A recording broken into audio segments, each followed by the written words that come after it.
Coming April 18 election வருது. எல்லாருமே அவங்களோட ஓட்ஸ் போடுங்க. நம்மளோட 100% ஓட்ஸ் கொடுங்க.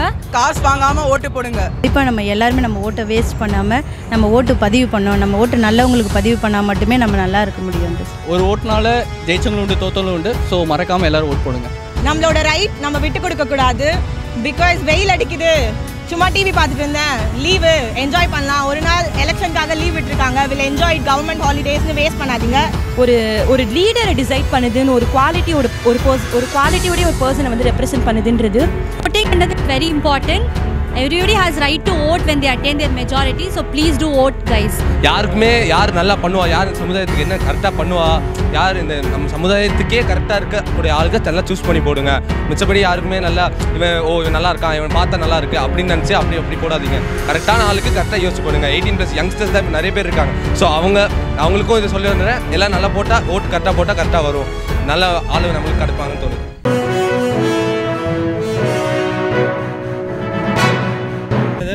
என் name Francis. Okay bro, super name. உங்கள் பேர் ஓகே. நீங்கள் 18+ஆ? 18+ தான் நீ டாடி. ஓகே, 18+னா என்ன? 18+னா மோர் தென் அடலசன்ட் ஸ்டேஜ். அண்ட் வேறு என்ன பார்க்கணும்? 18 வயசுக்கு வேறு எதுவும் பார்க்க அது தப்பு ப்ரோ. ஓகேயா, 18+ அப்படின்னா ஸோ நம்ம 18+ மேலே எல்லாமே கிடைக்கும்ல. ரொம்ப ஸ்டக் ஆகிற மாரி இருக்குது. மெயினாக என்னன்னா அதான் 18+னா மெயினாக லைசன்ஸ் அதெல்லாம் கிடைக்கும், ஓட்டர் ஐடி கிடைக்கும், நல்ல படங்கள் பார்க்கலாம், நிறையா படம் பார்க்கலாம், பி. சூப்பர். ஓகே, வேறு இன்னும் ஓட்டு போடலாம். ஓட்டு போடலாம். கரெக்டாக லாஸ்ட்டாக ஒரு பாயிண்ட் வந்துட்டார், ஓட்டு போடலான்னு. ஓகே சரி, ஓகே. ஓட்டு போடுறதுக்கு 18+ ஒரு ரெஸ்பான்சிபிலிட்டி என்ன வரும்? ஓட்டை விடுங்க. ஓகே, 18+ஓட ரெஸ்பான்சிபிலிட்டி நிறையா இருக்குது. மெயினாக அது வரைக்கும் வந்து 18 வயசுக்கு மேலே ஆகலை, இந்த கேஸ் போட முடியாது, அது பேச முடியாது, இது பண்ண முடியாது, இது கிடையாது அது கிடையாதுன்னு சொல்லுவாங்க. ஆனால் இப்போது 18 வயசுக்கு மேலே நம்ம என்ன வேணால் பண்ணலாம். என்ன வேணால் பண்ணலான்னா அப்படி யோசிக்காதீங்க. நான் எதுவும் யோசிக்கலையா? இல்லை, என்ன வேணால் பண்ணலான்னா ஸோ நம்மளுக்குன்னு ஒரு ரூல்ஸ் அப்படின்றது இருக்குது. மீன்வேல் என்னென்னா நம்மளும் எதிர்த்து கேட்கலாம் எதுவாக இருந்தாலும். ஸோ நிறைய விஷயம் இப்போ நிறைய பேர் எதிர்த்து கேட்டுகிட்டும் இருக்கோம். It is 18+. ஏப்ரல் 18 வந்து பார்த்தீங்கன்னா மிகப்பெரிய ஒரு பிரளயம் ஏற்பட போகுது. MP election. நீங்கள் எப்படி பார்க்குறீங்க? அந்த 18+ இதை கரெக்டாக யூஸ் பண்ணுவீங்களா? ஓகே, 18+ யூஸ் பண்ணுற அளவுக்கு இப்போ எந்த கட்சியும் இல்லை, எந்த இதுவும் இல்லை. உண்மையாக சொல்ல போனால் நிறையா பண்ணுறாங்கன்னு சொல்கிறாங்க. எனக்கு வந்து எந்த கட்சி மேலேயும் அவ்வளோ இன்ட்ரெஸ்ட். ஒரு இடத்துல நல்லது பண்ணுற மாதிரி பண்ணுறாங்க, இன்னொரு இடத்துல அதே நேரத்தில் போய் நாசமாக பண்ணுறாங்க. அதுதான் நடக்குது. உண்மையாக சொல்ல போனால் ஒரு இடத்துல வந்து அவங்களுக்குள்ளே அவங்க ஆட்கள் அப்படின்னு சொல்லிட்டு ஒரு பக்கம் இருப்பாங்க, இன்னொரு பக்கம் வந்து வெளியாட்கள் இது பண்ணோம் அப்படின்னு சொல்லிட்டு ரொம்ப கஷ்டப்படுறவங்கள வந்து கஷ்டப்பட வைப்பாங்க, இன்னும் கஷ்டப்பட வைக்கிறாங்க. ஆனால் புதுசாக சரி நல்லது பண்ணுறாங்க, நிறையா பேசுகிறாங்க அப்படின்னு நினச்சிட்டு ஒருத்தவங்களை பார்த்தோன்னா மைண்டில் இல்லாமல் வராது இந்த வார்த்தை. அதான் தலை தான் யார் ஸ்டேஜாக உட்காந்து சத்தம் போட்டுக்கிறாரு. அவர் ஒரு பக்கம், அவரே தான் அதுதான் பண்ணிகிட்ருக்காரு. அவர் ஒருத்தர். இன்னொன்று என்னென்னா எனக்கு வந்து அன்புமணி ராமதாஸ் சார், அவர் எனக்கு என்னென்னா கொஞ்சம் யங்ஸ்டர்ஸ் வச்சு பண்ணுற மாதிரி எனக்கு ஃபஸ்ட்டு ஸ்டார்டிங் நல்லா தெரிய வந்தது. அதுக்கப்புறம் எப்போ கூட்டணி முயற்சி அது இதுன்னு ஆரம்பித்தாங்களோ புஷ்ஷுன்னு போயிட்டார். அவரும் கூட்டணினால வந்து வேணா அவருக்கு பாவம், அவருக்கு கூட்டணியாக எல்லாமே வேணா தான் இப்போ ஆரம்பிச்சது அவர். பட் அது இப்போ யங்ஸ்டர்ஸ் இப்போ நிறையா படத்தில் வந்து நிறையா காமிக்கிறாங்க. யங்ஸ்டர்ஸ்ன்றது ரீசெண்டாக ஏதோ ஒரு காமிச்சாங்கல்ல, என்னது ரீசெண்டாக ஏதோ ஒரு படத்தில் ஜெயம் ரவி படத்துலேயே ஏதோ இவர் மினிஸ்டர் இவர் இது அவங்கவுங்க ஏற்ற மாதிரி அவங்கவுங்களுக்கு ஒரு போஸ்டிங் அப்படின்னு. ஸோ அதுக்கு நியாயமாக இருக்கிறவங்க யாருமே கிடையாது. யாரும் ஒரு மினிஸ்டர்னு வருவாங்க, வீட்டு முன்னாடி எதாவது நடக்கும், அதை நம்ம எதுவுமே பண்ண முடியாது, எதுவுமே கேட்க முடியாது. இது யார் கவுன்சிலரு இவன் எவங்கிட்ட போனாலும் கடைசியில் அது தீர்வே கிடைக்காது. ஏதாவது ஒரு மேட்ரு நடந்து அங்கே எதாவது பிரச்சனை ஆச்சுன்னா தான் அதுக்கப்புறம் போலீஸ்னு எவனா போனால் தான் அதுக்கப்புறம் தான் தெரியும் அவன் வந்து இது எப்படியா இது பண்ணி சிஎம் வரான் அவன் வரான் இவன் வரான்றவங்க. அதெல்லாம் ஏகப்பட்டது இருக்குது. போலீஸ் பிரச்சனை வந்து சும்மா கிடையாது. ரொம்ப அடிபட்டுருப்பீங்க போல. நான்லாம் பயங்கரமாக அடிபட்டேன். அதுலேருந்து உங்கள் லைஃப்லேருந்து எதனா ஒரு சின்ன பாயிண்ட்? நான்லாம் பயங்கரமாக பட்டிருக்கேன். ஹெல்மெட் ஒழுங்காக இருக்குது, எல்லாமே ஒழுங்காக இருக்குது. எல்லாமே இருந்தும் அட்லாஸ்ட் கொண்டு வந்து சும்மாவே பே பண்ணிட்டு போகிற மாதிரி 100 ரூபா கொடுத்துட்டு போ அப்படின்றாரு. எதுக்கு சார் எதுவுமே இல்லை அப்படின்னு கேட்கும்போது 100 rupees ஃபைன் கட்டணும். ஓவர் ஸ்பீடாக 40 வந்தவனும் ஓவர் ஸ்பீடுன்ட்டாங்க. நீங்கள் தனி ஒருவன் இவர் போல இருந்தீங்க போல. வெறுத்துட்டேன் நான். அதுக்கப்புறம் நிறையா விஷயம் எனக்கு பர்சனலாகவே எங்கள் வீடு எங்கள் பல்லவரத்தில் ஒரு வீடு இருக்குது. ஸோ அங்கே வந்து நிறையா ப்ராப்ளம் வந்து நான் ஃபேஸ் பண்ணியிருக்கேன். ஏன்னா இப்போ வரைக்கும் அந்த இடம்லாம் சரியில்லை. மோஸ்ட்லி ஃபுல்லாக காவா தண்ணி எல்லாமே அங்கங்கே, எதுவுமே அங்கே கார்ப்பரேஷன் இன்னும் வரல. ஸோ இது சென்னை தானே, அதுவும் சிஎம் யார் அங்கே?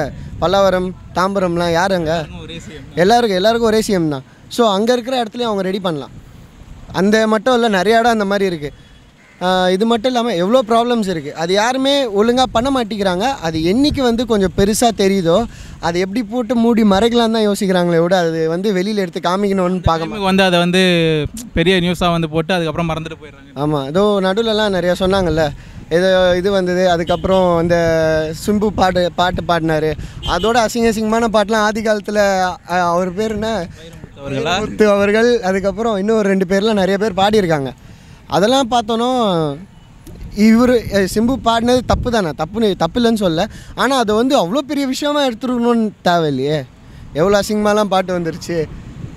ஸோ அந்த மாதிரி ஒவ்வொன்றையும் போட்டு மூடி மறைக்கிறாங்க. அப்படி மூடி மறைச்சாலும் வேஸ்ட்டு, நம்ம வாழ்கிறதே வேஸ்ட்டுன்ற மாதிரி தான் இருக்குது. அடிப்பட்ட மாரி பேசுகிறீங்க. சரி, இந்த வாட்டி ஓட்டு யாருக்கு போகலான்னு? ஓட்டா சொல்ல முடியாது. நோட்டா. யார் வந்து நோட்டா? ஏன்னா ஓட்டு போடுற ஒரு இதே இல்லை. இப்போ எதுக்கு ஓட்டு போடணும்? ஓட்டு போட்டு என்ன நான் ஓப்பனாக இதாக பேசிடுவேன். என்ன மயிரை பிடுங்குறாங்க? எப்படி ஓட்டு போட்டு அவ்வளோ பண்ணுறாங்க, அது பண்ணுறாங்க, இது பண்ணுறாங்க. ஓகே, எல்லாரையும் இப்போ ரீச் ஆகலைல்ல. ஒரு கட்சி சொல்கிறது என்னென்னா, எல்லாமே கீழ்த்தரப்பு மக்கள், அவங்களுக்கு எல்லாமே ஆகும், அவங்களுக்கு எல்லாமே முடியும், அவங்களுக்கு தான் எல்லாம் நடக்கும், அவங்களுக்கு நடந்துகிட்டு இருந்தது. இப்போது இன்னொரு கட்சி வந்தது, 2 வருஷமாக போயிட்டுருக்கு. நீட்டு அது இது எவ்வளோ கஷ்டப்பட்டுருக்காங்க, எவ்வளோ பார்த்துருக்கோம். ஒரு பொண்ணு இறந்து போச்சு. ஏன்னா நான் வந்து ரீசெண்டாக ஒரு வீடியோ பார்த்தேன், அந்த பொண்ணோட வீடியோ. ஏன்னா நான் அவ்வளோ அந்த டீப்பாக அதில் பார்க்கல. அந்த பொண்ணு நல்லா படிச்சுட்டு 12th பாஸ் ஆனோன்னு சொல்கிற மைக்கில், நான் வந்து இப்படி படிச்சிருக்கேன், நான் டாக்டராக தான் ஆவேன்னு சொல்லியிருக்கேன். ஸோ அதுக்கப்புறம் அவளுக்கு வந்து அந்த செத்து போனோன்னு அந்த மஞ்சள் தண்ணி ஊற்றுனாங்க. அதெல்லாம் பார்த்தோன்னா கண்ணு கலங்கிருச்சு. சொல்லும்போது திரும்ப ரீவைண்ட் பண்ணி பார்க்குற மாதிரி இருக்கு. இல்லை, இதெல்லாம் எதுக்கு நீட் எதுக்கு நடத்தணும்? எதுக்கு நீட்டு? அதெல்லாம் ஒரு இவ்வளோ நாள் எப்படி இருந்தது? எல்லாருக்குமே பொது எக்ஸாம், பொது தேர்வு, அது இது ஒரு இதே இல்லையே. இதோ நம்ம மினிஸ்ட்ரி எந்த அளவுக்கு இருந்தால் தர்மாக்கோல் போடுவார் தண்ணியில். தர்மாக்கோல் போடுற மினிஸ்ட்ரி, அதுவும் கேனப்பையன், அவெல்லாம் நம்மளுக்கு மினிஸ்டர்னா நம்ம எங்கே போவோம்? நீங்கள் அது எப்படி மாதிரி நீ சொல்கிறதா? மொத்த கரண்ட்டை பரிசை வச்சு ஒரு வாட்டி ரீவைண்ட் பண்ணி காமிங்க வியூவர்ஸுக்கு. இதெல்லாம் பண்ணியிருக்காங்கடா, ஆமாம், பார்த்து ஓட்டு போடுங்கடா. ஒழுங்காக ஓட்டே போடாதீங்கன்னு யாரை கேட்டாலும். ஓட்டு போட்டு என்ன பிரயோஜனம்? அப்படி ஓட்டு போட்டாலும் நோட்டான்ற இதுக்கு ஏன்னா எவனும் ஒழுங்காக இல்லையே. இங்கே எவனா ஒழுங்காக எழுந்து வரான், அப்படி இப்படின்னு எவனா பேசிட்டு வரானா அவனை நிற்க விட்றது கூட இல்லை. அடுத்த நிமிஷமே அவன் எங்கேயாவது ஜெயிலில் கிடப்பான், இல்லாட்டி செத்து போய் கிடப்பான். அவன் மேலே அவ்வளோ தப்பு சொல்லி வச்சு அவன் இது பண்ணிட்டான், இது பண்ணிட்டான்னு ஏகப்பட்ட காசு. ஏன்னா ஆர்டினரியாக படத்தில் பார்க்குறது தாங்க உண்மையாக நடக்குது. ஏன்னா படத்தில் பண்ணுற டாக்குமெண்ட்ரி தான் அதை பண்ணுவாங்க. உண்மையாக சொல்ல போனோம்னா மோஸ்ட்லி ஃபுல்லாக டாக்குமெண்ட்ரி எடுத்து தான் பண்ணுவாங்க. அதனால் ஒவ்வொரு விஷயமா நடக்கிறது வந்து நம்மளுக்கு கிளியராக தெரியும். ஒவ்வொருத்தனும் எவன் என்ன பண்ணுறான், எது ஒருத்தன் நல்லது பண்ணுறேன் அப்படின்னு வந்தானா அவன் வந்து நிற்கவே முடியாது. நம்ம இங்கே இருக்கிறதுக்கு யூஎஸ் அந்த மாதிரி இருந்து போனோன்னா உண்மையாக அங்கே நல்லா இருக்கு. அப்போ இந்த வாட்டி நிற்கிற எவனும் வந்து எவனுன்ட்டு இந்த வாட்டி நிற்கிற யாரும் வந்து நல்லது பண்ண மாட்டாங்கன்றீங்க? எவனும் பண்ண மாட்டான். அப்படி பண்ணாலும் அது கரப்ஷனில் தான் பண்ணுவான். அது எக்ஸாம்பிள் ஒன்று சொல்கிறேன்னு, ஒரு டம்ளர் கொடுக்குறாங்கன்னு வச்சுக்கோங்களேன். சும்மா எக்ஸாம்பிள், ஒரு எல்லார் வீட்டுக்கும் ஒரு டம்ளர் கொடுக்குறாங்க அப்படின்னா, ஒரு டம்ளர் மொத்தமாக ஆல் ஓவர் தமிழ்நாட்டுக்கு 20 கோடி அப்படின்னா அதுலேருந்து 10,000 ரூபா மட்டும்தான் அத்தனை பேருக்கும் போகும். மீதி எல்லாருமே அத்தனை பேர் அடிச்சுப்பாங்க. ஒரு கட்சியை வந்து கரெக்டாக பாயிண்ட் ஆஃப் வியூ பண்ணுற மாதிரி இருக்குது. எல்லோரும் முக்கால்வாசி கட்சி அப்படி தாஞ்சி. ஆர்டினரியாக நம்ம இப்போ எங்கேயா போலீஸ்கிட்ட மாட்டினாலும் அடுத்தது அவங்க கேட்டால் மொத்தம் வரட்டும் பங்கப்பிரி இப்படி தான் சொல்லுவாங்க. ஏன்னா இது வந்து பொதுவாக எல்லாருமே பார்க்குறது எல்லாருக்குமே தெரியுது. நிறைய பேர் எதுவுமே வெளியில் போய் பேச மாட்டாங்க. அதே நேரத்தில் நிறைய பேருக்கு பயம் வரும். அது இது நம்மளுக்கு வந்து இந்த பயம் எது என்ன பண்ணாலும் அதுக்கு ஆப்போசிட்டாக தான் இருப்போம். So no worry everyone, no don't put out fuck off அவர் தான். ஸோ பிரதர், ஓட்டு வந்து நோட்டா போடுறேன், நோட்டா போடுறது வேஸ்ட்டு தானே? போட்டு நோட்டா போடுறது வேஸ்ட்டு தானே ஓட்டு? ஆமாம், ஓட்டை வேஸ்ட் பண்ணாமல் இருந்தால் அதுக்கு பதில் நல்ல ஒரு லீடராக பார்த்து தேர்ந்தெடுக்கலாம்ல. நல்ல லீடர் யார் நீங்கள் சொல்லுங்கள். உங்கள் ஏரியாலே யாரையாவது நல்லவராக நிற்பாங்கல்ல, அதை அனலைஸ் பண்ணலாம். அவங்க சொல்லும் போது நான் தூரத்துலேருந்து கை காமிச்சேன். திருப்பி எங்கள் ஏரியாலேயே ஒரு மண்ணாங்கட்டி லீடரும் அவனும் கிடையாது. நிறைய பேர் இருந்தாங்க. யாரையும் தேடி பார்த்துட்டு தான் சொல்கிறீங்களா? அது இங்கே மந்தவெளியாக இருக்கட்டும். நான் வந்து ஏரியா மந்தவெளி. ஐயோ இப்போ நான் சொல்லிட்டேனே, பீப் போட்டிருக்கேன் வீட்டு பக்கத்து.